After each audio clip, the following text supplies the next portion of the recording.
परमपिता श्री श्री आनंद मूर्ति जी को नमन चरण स्पर्श।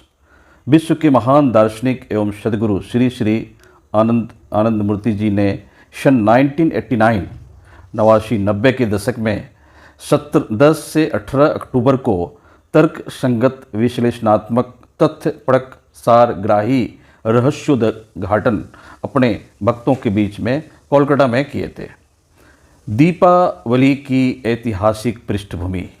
दीपावली की ऐतिहासिक पृष्ठभूमि सामान्यतः दीपावली से यही समझा जाता है कि घर की साफ सफाई कर चारदीवारी को आकर्षक रंगों से रंगना तथा घर आंगन को भरपूर प्रकाश से सुसज्जित कर धन की देवी श्री लक्ष्मी का आवाहन करना।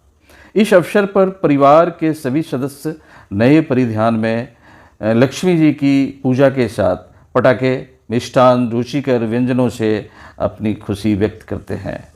इसमें बच्चों का उत्साह तो देखते ही बनता है।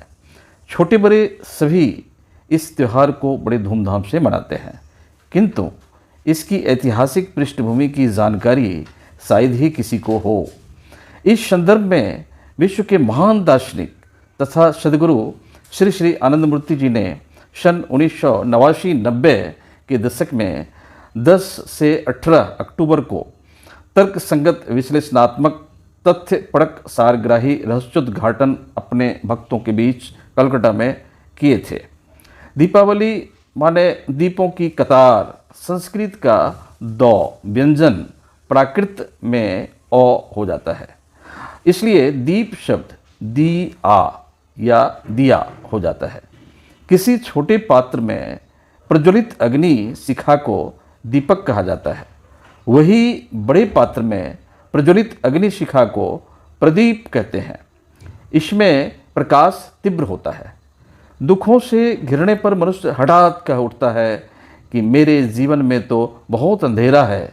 तब समृद्धि और खुशियों की आस में वह कहता है, इस जीवन का अंधकार कब दूर होगा।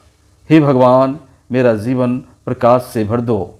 तमसो माँ ज्योतिर्गमय। अर्थात सभी मनुष्य जीवन में प्रकाश चाहते हैं। प्रकाश का दीपावली से गहरा रिश्ता है। देखा जाता है कि साधारण ढंग से कोई बात कहने पर मनुष्य उसे महत्व नहीं देता। वही बात उसे कुछ अलंकृत करके या किसी पौराणिक कहानी के माध्यम से कहा जाए तो उसे वह सहज मान लेता है। गवेषणा करने पर दीपावली की पृष्ठभूमि में ऐसी ही ऐतिहासिक व पौराणिक अवधारणाएं दृष्टिगोचर होती है, जो यहाँ विचारणीय है। पौराणिक नियम कुछ और है, लेकिन यह भीतर की बात है। आग जलाकर कीड़े मारना यही असली उद्देश्य है। इसे सीधे तौर पर ग्रहण करने में उत्साह नहीं मिलेगा।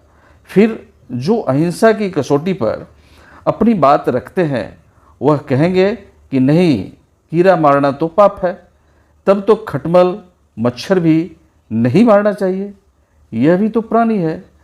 जो भी हो, यह एक प्रकार का प्योरिटेनिज्म है या प्रेस विंटेरियनिज्म है। भारत कृषि प्रधान देश है। हेमंत ऋतु में हेमंतिक धान, आमन धान प्रचुर मात्रा में होता है। ठीक इसी समय वर्षा ऋतु की समाप्ति और हेमंत ऋतु के आरंभ में बहुत ज़्यादा मात्रा में कीट पतंग पैदा हो जाते हैं, जो फसल को भारी नुकसान पहुंचाते हैं। यह देखा गया है कि उस समय यदि मैदान घाट में खुली जगहों पर रात में प्रकाश किया जाए तो यह सभी कीड़े मकोड़े स्वभावतः प्रज्वलित अग्नि शिखा के आगे कूद कर जल मरते हैं। ऐसे आगे कूदकर अग्निशिखा के आगे कूदकर सभी कीट पतंग जल मरते हैं। यह वैज्ञानिक दृष्टिकोण से दीपावली का त्यौहार कृषकों के लिए शुभकर है। इसलिए प्राचीन काल से ही बंगाल में इस दिन खुले मैदान में आकाश प्रदीप जलाने की प्रथा थी, जिसमें झुंड के झुंड कीड़े आकर नष्ट हो जाते थे और कृषकों की कीमती फसल नष्ट होने से बच जाती थी।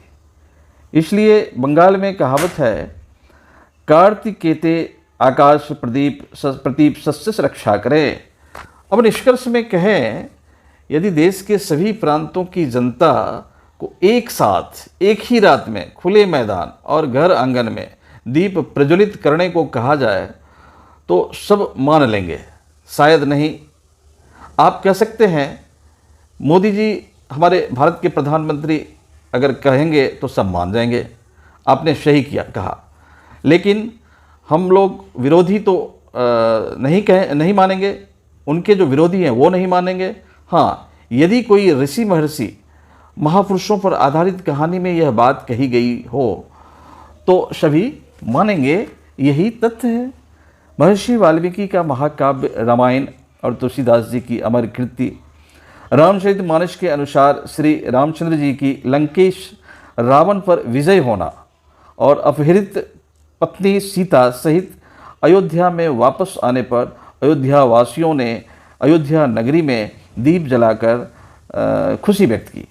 इसी तरह की पौराणिक गाथा द्वारकाधीश श्री कृष्ण की है।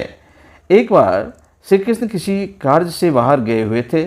उनकी अनुपस्थिति को अवसर समझकर नरकासुर नामक एक अनार्य आतताई ने द्वारका पर हमला कर दिया।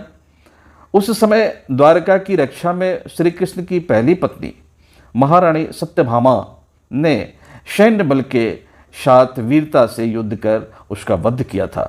उस दिन चतुर्दशी थी। बाद में इस चतुर्दशी को नरकासुर के नाम पर नरक चतुर्दशी कहा जाने लगा। उस दिन 14 प्रदीप जलाकर यह उत्सव मनाया गया था और दूसरे दिन अमावस्या को महारानी सत्यभामा की पूजा श्री महालक्ष्मी के रूप में अजस्र दीप जलाकर की गई थी। इसी कार्तिक अमावस्या में वर्धमान महावीर ने पावा नगरी, जो कि आज नालंदा में है, अपना देह त्याग किए थे तो उनके अनुयायीगण रो रहे थे। वर्धमान महावीर ने मृत्यु से पूर्व ही अपने अनुयायियों से कहा था, यह जो कार्तिक अमावस्या है, इसके गहरे काले अंधकार को तुम लोग स्व आलोक स्वयं के प्रकाश से जीत लोगे। अप दीपो भवः, अर्थात अपना दीपक स्वयं बनो। यह लगभग 2500 वर्ष पहले की घटना है। कालांतर में लोग यह सच्चाई भूल गए और उस दिवस पर धूमधाम से चारों ओर दीप प्रज्वलित कर दीपावली करते हैं। परम पुरुष बाबा की जय।